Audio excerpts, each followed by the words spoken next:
Este video tiene como objetivo resolver algunas cuestiones que se han ido dando en el grupo de astrología. Una de ellas tiene que ver con esta publicación. Esta publicación hecha en el seminario de psicoastrología presencial y a distancia.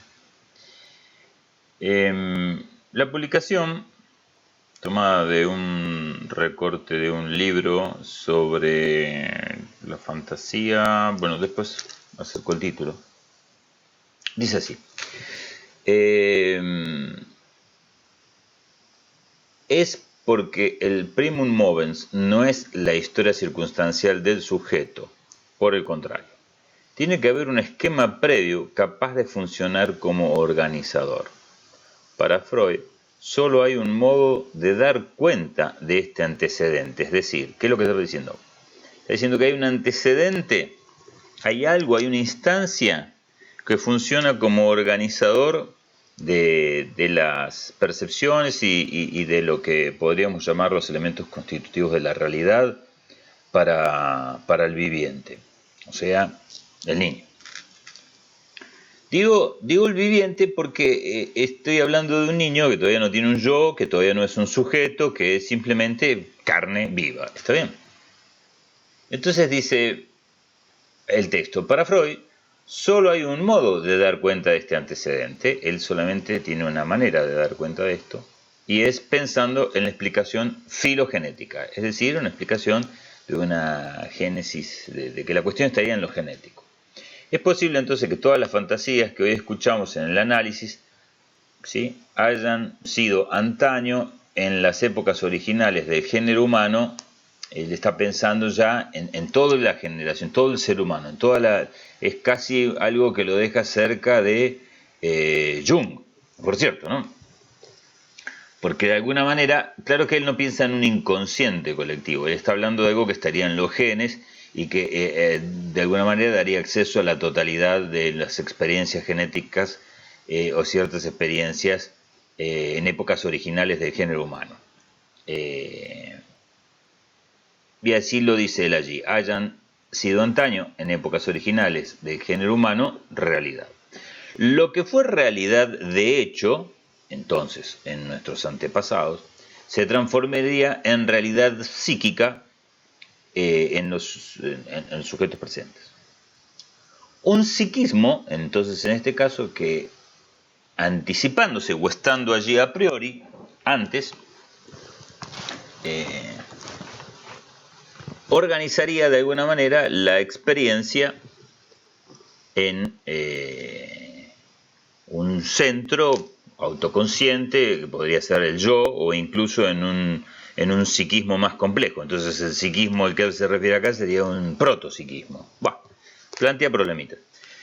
Que al crear entonces, no importa, sigamos con la idea de él. Entonces él dice: transformaría esto entonces vivido, esta realidad vivida por los antiguos humanos, pónganse ustedes, se transformaría en una realidad psíquica en nosotros. Una realidad psíquica en el sentido de una fantasía. Voy a poner silencio a mi celular para que no interrumpa. Ahora bien, sigue el texto. Y que al crear fantasías, el niño no haga más que llenar, con la ayuda de la verdad prehistórica, ¿sí?, o sea, anterior a él, de sus antecesores humanos, las lagunas de la vida individual. Acá está un poco el texto que yo resalto, la parte que resalto. Entonces, una vez más, Freud postula una realidad detrás de las elaboraciones fantasmáticas, pero una realidad estructurada, esto es interesante, que funciona como matriz y autónoma respecto de los sujetos y de la que estos dependen de manera absoluta. Esta es la intuición freudiana, o sea, que surge de la clínica, es decir, de la observación, insisto en la cuestión de la clínica. Porque hacer teorías sobre teorías no deja de ser una cuestión bastante onanista y simbólica y muy divertida para los coloquios, pero nada. Freud como buen taurino que es, se asienta en la observación y en la clínica, y entonces dice, bueno, esta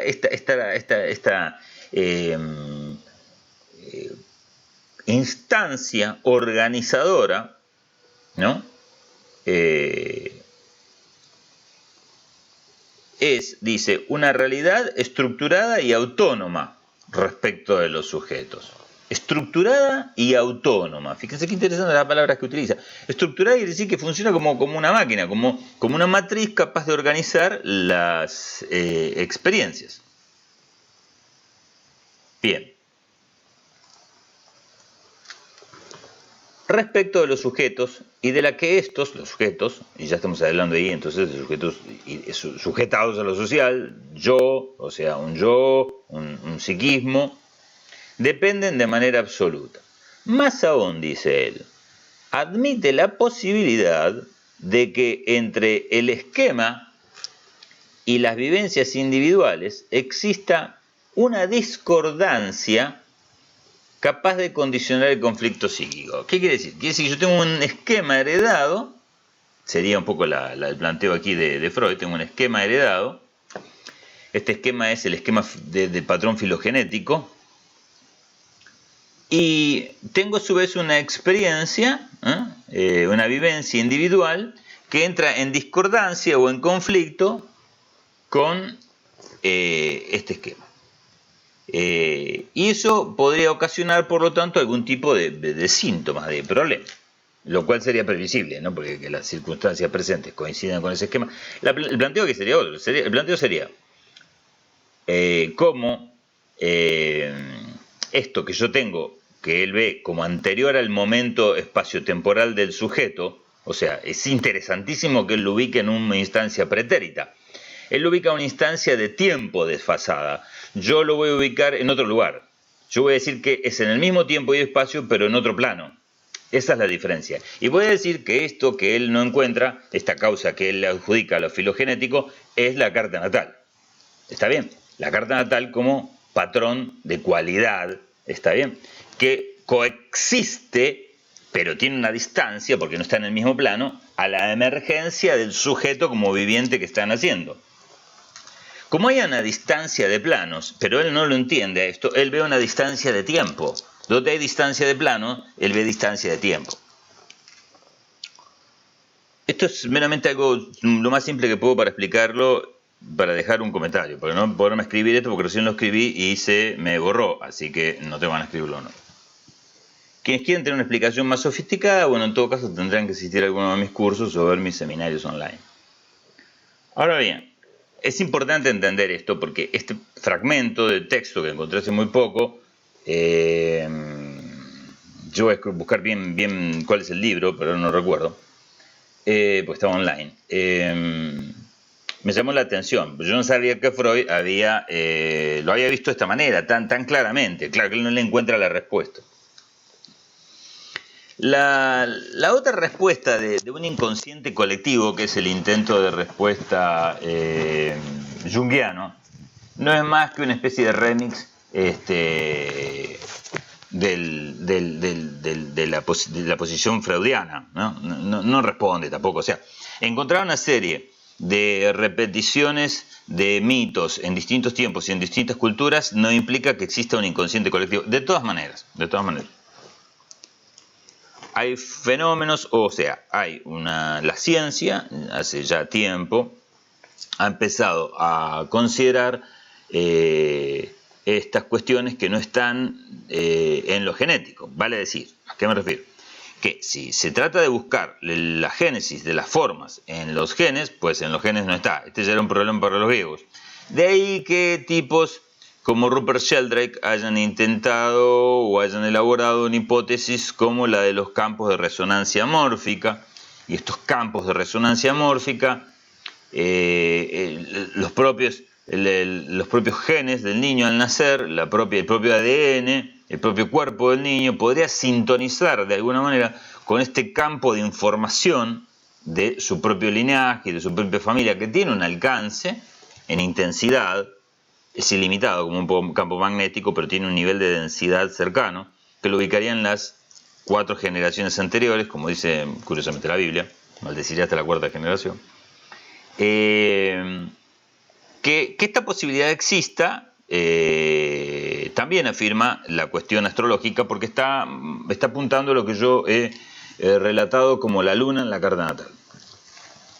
Es muy importante esto, no la luna simplemente como un refugio donde uno emocional, donde uno fue alimentado con esto y vuelve a esta instancia porque es allí donde se siente seguro.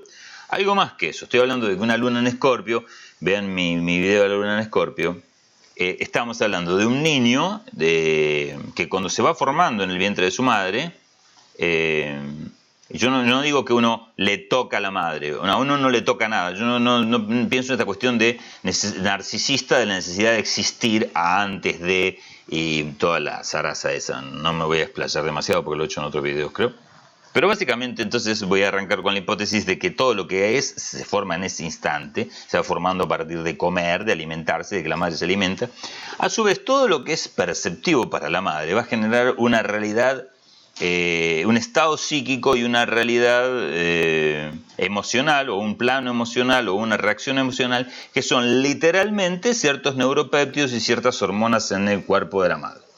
Quiere decir que lo que la madre puede ser en el discurso de la madre, qué triste, mi marido me engañó, qué mal me siento, va a pasar al niño, no en términos de palabras, está bien el niño en la pancita escuchará la voz de la madre, pero lo que está el niño haciendo es creando su cuerpo, se está creando un niño con la carne, ¿sí? Con las hormonas y los neuropéptidos y las células que corresponden a ese estado particular de la madre.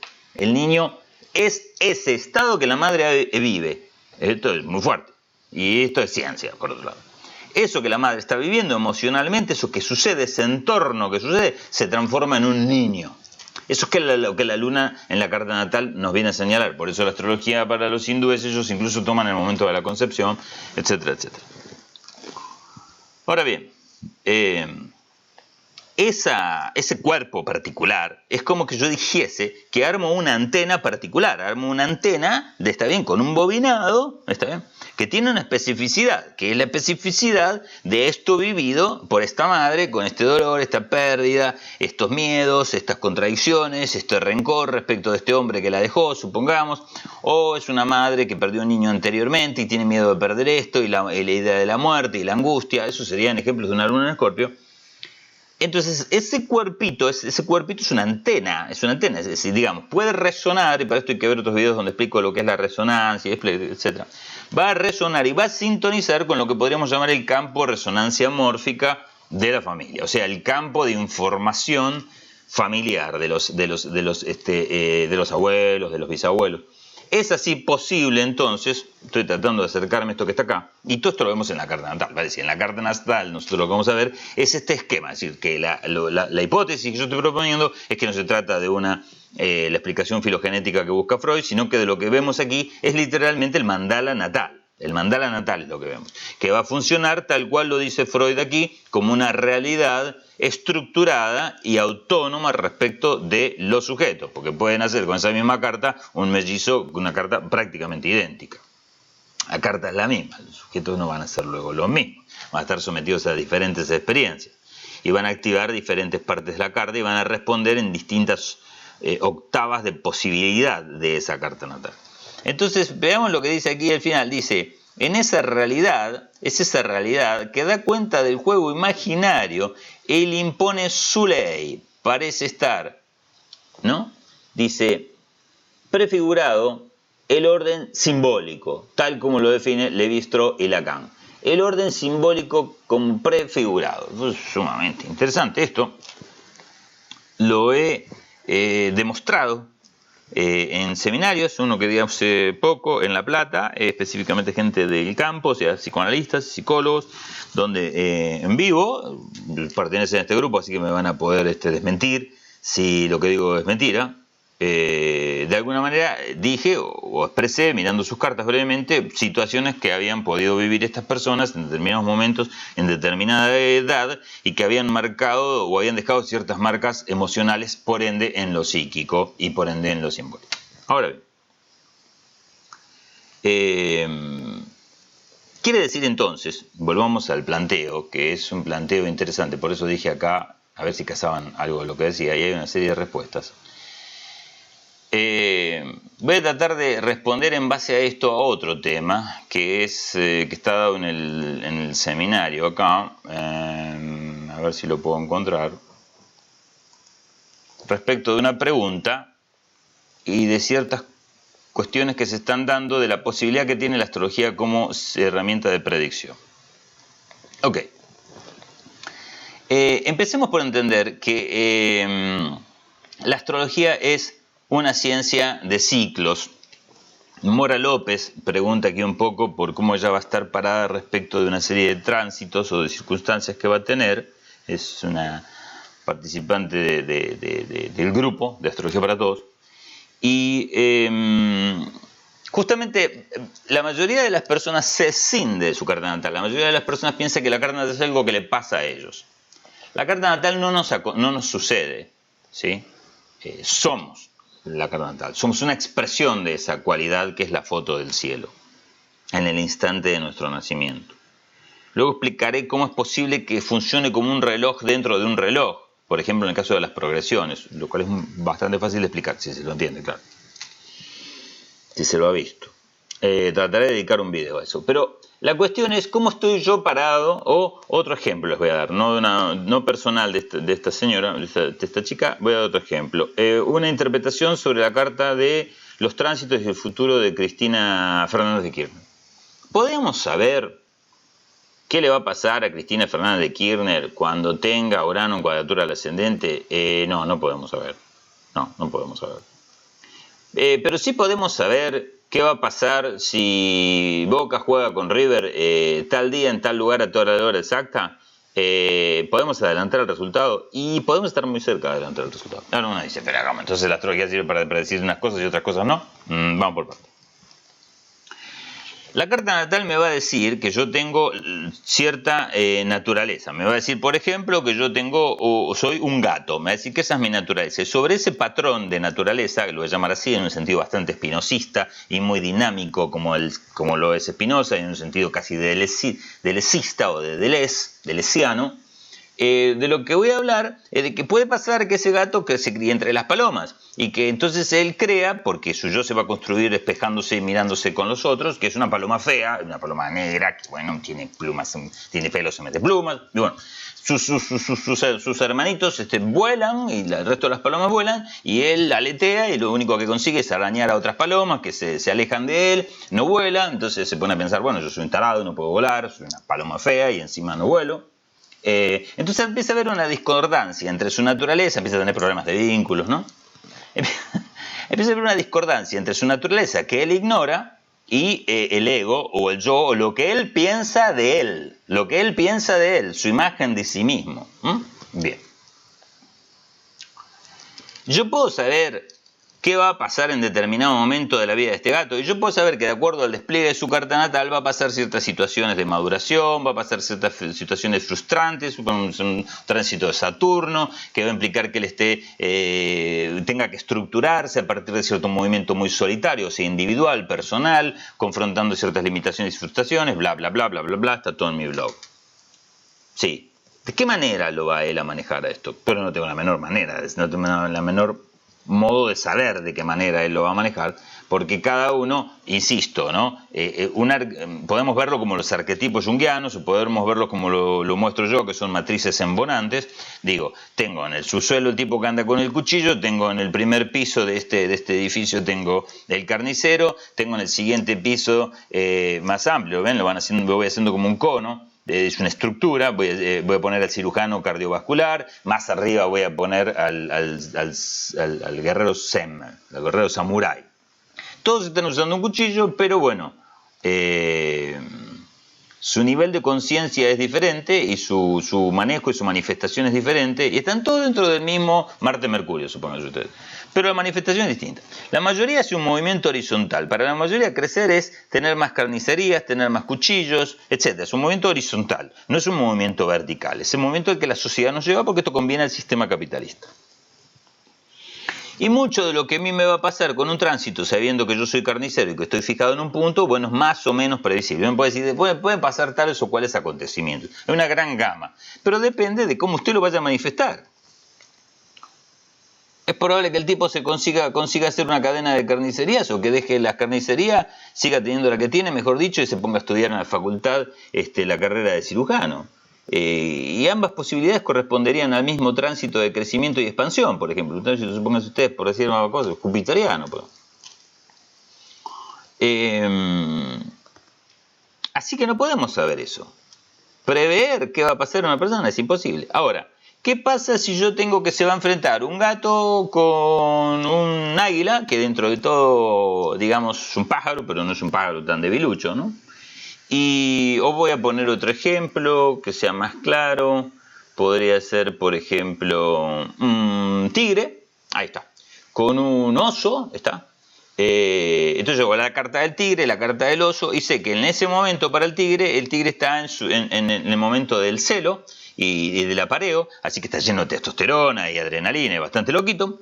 Y tengo que, por la carta natal del oso polar, yo sé que está en un momento de que quiere ir a dormir, está en un momento de hibernación, se comió 3 focas y tiene la panza así, y tiene sueño. Entonces yo, en base a la misma fecha que yo tengo y horario exacto, sé cuál es la circunstancia de las naturalezas de ambos y la potencia de ambos, y más o menos predecir qué puede suceder en el encuentro de esas dos potencias de acuerdo a las circunstancias que salen en la carta natal de ambos. Ahora, ¿se entiende lo que estoy diciendo? Quiere decir que para hacer una predicción, la cuestión de las predicciones, que generan mucha expectativa y muchas preguntas, la astrología no es para hacer predicciones concretas, puntuales. La astrología es una ciencia de ciclos, es una macrociencia, o sea, plantea los macrociclos para entender el desarrollo evolutivo o el potencial evolutivo de la naturaleza de alguien, entendiendo por evolución la posibilidad de llegar a ser lo más plenamente posible aquello que en potencia se es. O sea, que si soy un jazmín, evolucionar y crecer sería dar jazmines. ¿Hay que dar jazmines? No, no hay necesariamente que dar jazmines. ¿Es obligatorio dar jazmines? No. ¿Es un delito no darlos? No. Y si me cae un rayo y me parte la crisma y nunca doy jazmines, y bueno, shit happens. O sea, pasó, qué sé yo, ¿no? Y existe toda esta cosa muy neptuniana y muy libriana de pórtate bien y todo te sonreirá, pide la existencia y no sé qué, decreta tal cosa de la riqueza y no sé cuánto. No son más que jugadas pendejas y narcisistas y omnipotentes, donde el ser humano siempre está tratando de polarizarse de un lado. Es muy fácil hacer un ejercicio que muchas veces propongo en mis seminarios, que es el de inspirar y expirar, y tomar conciencia de eso. Y luego de inspirar y expirar, una cantidad de veces les propongo que traten de no expirar o de no inspirar, cualquiera de las dos. Claro, rápidamente se dan cuenta de que eso es muy difícil y de que no podrían vivir si así fuera. ¿Está bien? Pero el ser humano es así. El ser humano quiere una parte y no quiere otra. Quiere riqueza, no quiere pobreza. Quiere salud, pero no quiere enfermedad. Quiere día, pero no quiere noche. Quiere encuentro, pero no quiere separación. Y es allí donde se encuentra el problema, en esta esquicia. Bueno, eso lo hace el ego. Ese es el ego, ¿está bien? Y esto viene a una publicación también que quiero aclarar, que es esta que está aquí, que es muy importante, para ver si se entiende, porque no he tenido el tiempo de explayarla o de explicarla un poco más. Volviendo a la cuestión y para darle un cierre, ¿para qué sirve la astrología? Pues la astrología sirve para saber cuál es mi naturaleza. Y si hay una diferencia muy grande entre el ego y la naturaleza, o sea, el ego que se ha constituido polarizándose en aspectos de esa carta y escindiéndose del resto, y por lo tanto aparece ahí cierta cuestión de síntoma, la astrología sirve para integrar eso, sirve para descubrir quién soy. Ahora bien, siempre eso va a implicar que el que yo creía que era desaparezca, o muera, o se transforme, y eso siempre produce angustia. Por eso aparece la resistencia también, y por eso hay una inercia a hacer. Tema concluido. Si hablé muy rápido, ponen pausas, piensan lo que dije, etcétera, porque no tengo muchos tiempos. Acabo de terminar son las 10 de la noche, acabo de terminar de atender y empecé a las 2 de la tarde. Así que vamos a tener acá esto que quisiera explicar, que es una cita de Swami Ogeisendana. Ogeisendana es mi alter ego, digamos. Es un blog donde yo escribo ciertos textos propios este corte no astrológico ni psicoanalítico, sino más hacia el lado del Zen. Y sería un lugar no muy apropiado para explicar qué es el Zen. De todas maneras, en esta publicación en particular, yo sintetizo o articulo la astrología porque Armando, que es el segundo personaje, le pregunta a Swami acerca de los signos. Entonces Swami le contesta, le dice, de todas maneras, acerca del mandala del zodíaco, de todas maneras, dice, el mandala y sus signos es la historia en fases, o sea, Tauro, Géminis, Cáncer, en fases, una historia relatada en fases, una historia en el sentido de la secuencialidad del movimiento. Las secuencias son estáticas. Acá empieza Tauro, a tantos grados termina Tauro y sigue Géminis. Y él dice, para yo contar una historia tengo que utilizar las palabras, y las palabras son como cajitas, pero se trataba de un movimiento. Es como cuando yo filmo con una cámara, ¿no es cierto? Una acción cualquiera, es algo fluido, pero quedan frames, o sea, quedan fotos, cuadros, van a ser el efecto de pasar 30 cuadros por segundo da un efecto de movimiento, pero para yo filmarlo tengo que cortarlo, tengo que tomar fotos, imágenes. Esto es muy interesante. Para eso poder atrapar lo real, necesariamente lo tengo que cortar, lo tengo que castrar, lo tengo que coagular, y eso es una ficción. Eso ya eso lo distorsiona. Eso es una deformación y una traducción. Ya no es lo que es una traducción. Entonces, Swami claramente le dice, el mandala y los signos. El mandala es la historia, es una historia, ¿no es cierto?, de un movimiento. Dice. Y ese movimiento, bueno, correspondería preguntar la historia de qué movimiento. Y le dice del movimiento Aries.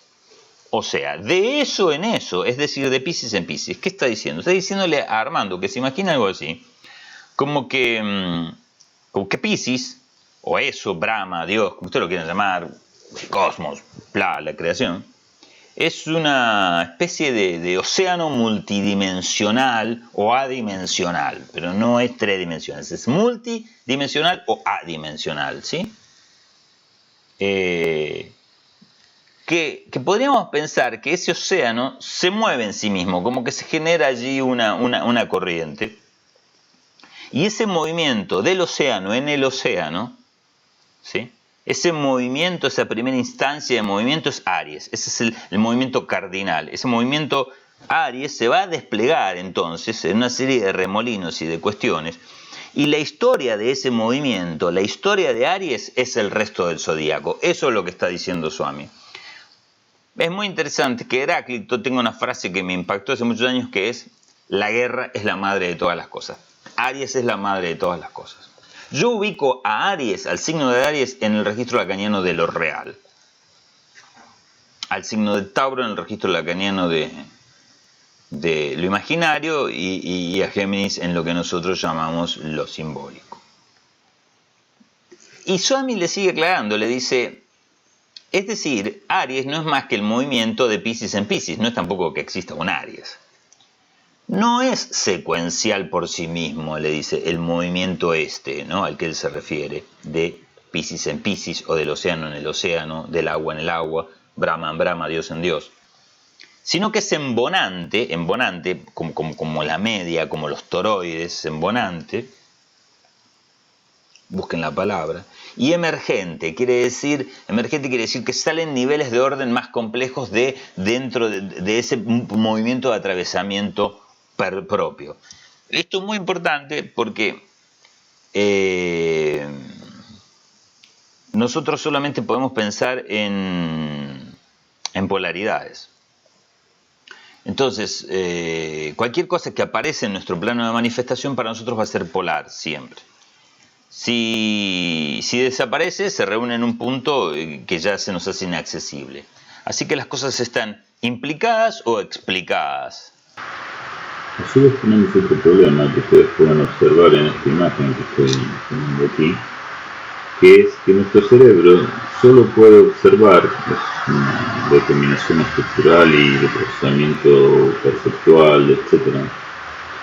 Solo puedo observar, como en este caso, o la copa, el borde de la copa en blanco, o los rostros en negro. Hay una tendencia, digamos, con el ejercicio se puede casi hacer lo de la simultaneidad, pero digamos que lo que estoy tratando de demostrar es que pasa lo mismo cuando vemos el dibujo de un cubo, que se puede observar de que está el dibujado, pero si ustedes hacen el dibujo de un cubo en rayas, nada más con rayas parece que puede ir hacia adelante o hacia atrás.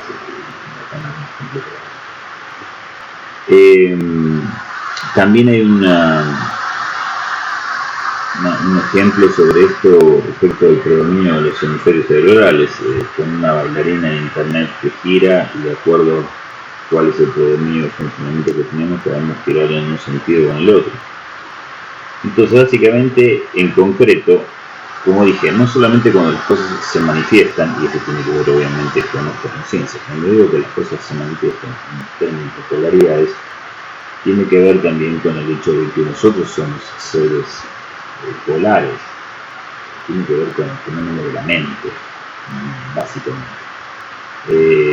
Por eso el signo de Géminis, que dije la palabra del significante, son dos gemelos y esta polaridad la vamos a ver tanto en el signo de Géminis, que es el de los gemelos y el del habla, pero en realidad hay acá un tema, y es, para mí, en mi modo de ver, el signo de Aries no es perceptible, o sea, nosotros no tenemos acceso a él. El signo que nosotros tenemos acceso, la fase en la que tenemos acceso es en la fase Tauro. Por eso incluso para los egipcios también, Tauro era el primer signo. Yo considero a Tauro como el primer signo. Y lo primero que aparece es dual, porque Tauro es dual. Ahora, tomando a Tauro como signo número 1, Géminis es el signo número 2. Bien, Géminis es 2. Lo más curioso es que Géminis, siendo 2, representando también el tema del significante y de la palabra, es un signo masculino, siguiendo la línea de que Aries es masculino, Tauro es femenino y Géminis masculino, esta cuestión del significante fálico. Ahora, este tema de que ver las caras excluye la copa y ver la copa excluye las caras, esta tendencia que tenemos a ver solo un extremo de la polaridad, o el yin o el yang, o la inspiración y la expiración, no es, digamos, determinación absoluta. A través de ejercicios, a través de práctica, a través del trabajo sobre la conciencia, esta instancia se supera. Es una instancia básica. Como decía, esto lo vemos el significante, en tanto en la lógica significante, sí es sí, y no es no, y excluye el no, la verdad excluye la mentira, pero no existe sin la mentira, o sea, sin su opuesto. Esta cuestión de la lógica polar, excluyente por oposición, que vamos a ver en la percepción, en lo que les estoy mostrando ahora, también la vamos a ver en, por ejemplo, el significado. Continuamos. Y no hay tal cosa como un orden o un caos. Como tampoco hay tal cosa como materia o energía. Tenemos que quedarnos... Las dos palabras son aspectos de una misma cosa, entonces son engañosas. O bien hablemos de materia o bien hablemos de energía. O bien hablemos de orden o bien hablemos de desorden, de caos. Por eso uno podría hablar de orden, por ejemplo, y podría hablar de materia. Es decir, que todo es materia. Materia sutil, que es energía, o materia grosera, que es la materia común.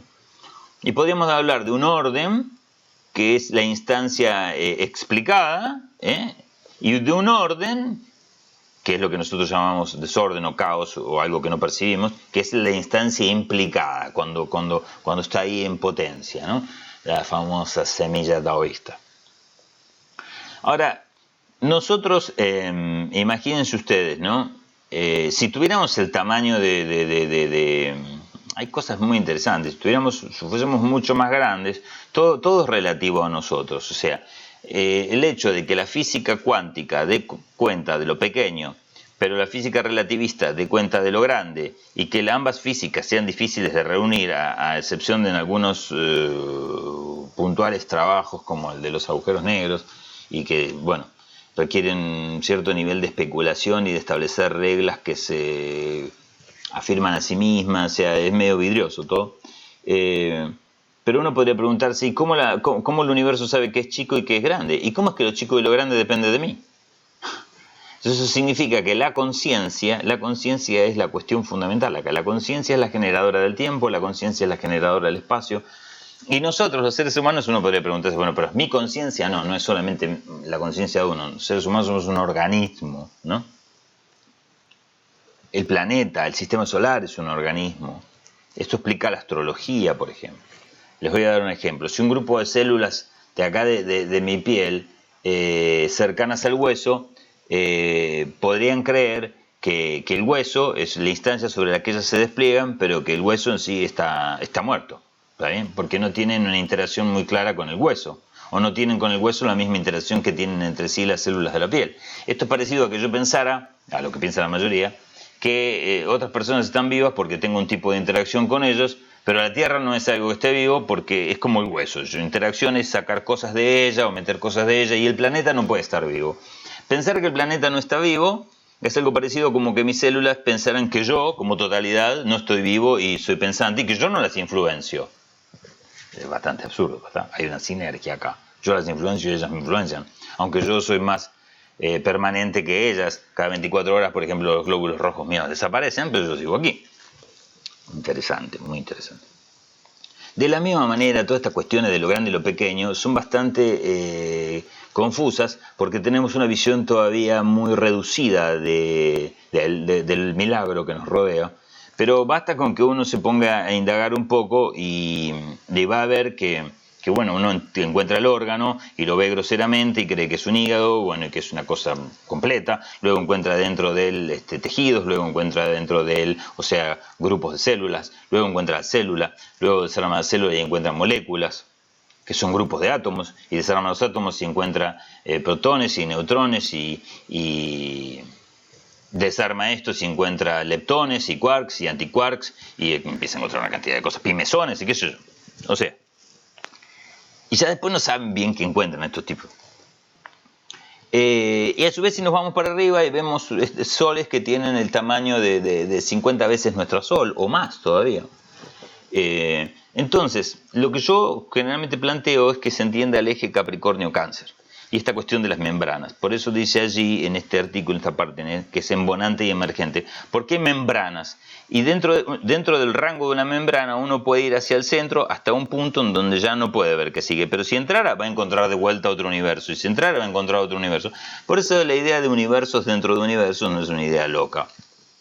Así funciona entonces. Como dice Chuang Tzu por ahí, como dice el taoísmo, dentro del cabello de un caballo entran universos, ¿no? Por otro lado, dice que este movimiento entonces no es secuencial por sí mismo, sino embonante y emergente, y multidimensional y atemporal. Las dimensiones y el tiempo son un efecto de la conciencia. Lo vemos en secuencia al mandala astrológico, en tanto nos escindimos del mandala, nos vemos separados, como cuando nos vemos separados de nuestra carta, por el efecto reflejante que llamamos conciencia. Es decir, como vamos a ver que el movimiento de eso en eso, supónganse ustedes del agua en el océano, vamos a tener que el océano es uno, pero dentro del océano tenemos corrientes marinas, dentro del océano tenemos corrientes marinas que tienen distinta temperatura de lo que las rodea, se llama gradiente térmico eso. Después tenemos témpanos de hielo en el mismo océano, y tenemos que en la superficie a veces se está evaporando el agua, así que tenemos varios estados de la misma agua. Pero el témpano es el océano, la corriente marina es el océano, el vapor es el océano, todo es el océano. Y estas diferencias del océano en el océano hacen que se produzcan interacciones entre estas distintas densidades y, por ejemplo, el hielo se vea empujado por una corriente. Estos remolinos que se producen, estos efectos de remolino, de ritornello que se producen entre distintas densidades de lo que es lo que produce lo que yo llamo efecto de conciencia. La conciencia es un efecto. Y es un efecto que está totalmente relacionado con lo social. Nosotros somos la cara interna, digamos, y en un punto de la ideología de lo social. Así como también somos efecto de estas cuestiones que estaba explicando antes de la carta natal y que también ve Freud y que llama la caución filogenética, ¿no? Entonces, cuando este efecto, cuando este bla bla bla, cuando el software de la computadora se escinde de la computadora y pretende no ser la computadora, es donde se arma el problema. Por eso digo que por esta escinsión por la cual el Windows se cree no ser la computadora, no se da cuenta que es computadora sutil, por esta escinsión es que uno ve el mandala como secuencia. Por eso retomo el texto. Dice, en tanto nos escindimos por el efecto reflectante entre densidades que llamamos conciencia y del cual emerge fantasmático el observador. De ese ritornelo que había dicho, de ese fenómeno, emerge el observador como un fantasmático, como un fantasma. Es interesante, uno podría preguntarse, pero ¿cómo puede emerger inteligencia y conciencia como efecto de reflejo? Pues porque una gota del mar contiene la cualidad de la totalidad del mar y Brahma, Dios, eso es activo, es creativo, es inteligente, es conciencia. Por lo tanto, cuando en un movimiento eso atrapa, el mar atrapa, digamos, una gota dentro de sí, ¿no? Dentro de una membrana, ahí se produce inmediatamente un momento, un instante de actividad. Pero es una actividad que está momentáneamente separada por Dios de Dios. Es una cosa muy difícil de transmitir. Por eso cada uno tiene, y todas las cosas tienen un potencial de inteligencia, porque todas son la inteligencia, todas son Brahma, por eso el potencial de inteligencia. Por eso se despierta la conciencia, fantasmática, pero conciencia al fin. Y por eso el yo, el ego, es real. El que dice que no es real está diciendo cualquier cosa. El que dice que hay que matar al ego no sabe lo que está diciendo. O sea, entonces, sigo el texto. Dice, pero ocurre, ¿no es cierto? O sea, los signos, me refiero, ocurre, el mandala, en simultaneidad. O sea, todos los signos ocurren en simultaneidad. Y de hecho, no cesa de ocurrir ni ha comenzado a ocurrir nunca. Porque para que comenzara y terminara tendría que haber tal cosa como tiempo y tendría que haber tal cosa como lugares. Y en Brahma no hay lugares ni tiempo. Entonces, ni cesan las cosas, ni se crean las cosas, ni dejan de crearse. Aries, entonces, en tanto movimiento, nos parece separado. Pero la corriente marina es un río dentro del océano. De hecho, es el océano regocijándose en él mismo. Dios o Brahma sería puro narcisismo y sería autoerótico si tuviese borde. Les dejo para pensar qué puede significar esto. De si tuviese borde, porque si les cuento el final del chiste, el chiste ya no es un chiste. Espero con este video entonces haber aclarado algunas cuestiones importantes de las publicaciones, tanto de Swami como de las publicaciones del grupo de Astrología para Todos, y algunas preguntas que se suelen dar y algunos debates en los que aparece la cuestión de para qué sirve la astrología, qué puede hacer la astrología y qué no puede hacer la astrología, la neurosis del yo, en su necesidad de prever, en su temor, en su necesidad de controlar lo que va a pasar, etc., hace que muchos astrólogos utilicen y traten de refinar métodos de predicción como para de alguna manera anticiparse y tener controladas sus vidas. Esas personas deberían tomar, primero que nada, una flor que se llama Cherry Plum, que es para el miedo de Bach, que es para el miedo al descontrol. Y por otro lado deberían hacer psicoanálisis, porque ese es un síntoma de neurosis obsesiva. Con este pequeño chistecito me despido. Que tengan todas unas buenas noches y espero que les sirva el video. Por favor dejen comentarios y difúndanlo entre quienes tengan ganas. Hasta la próxima.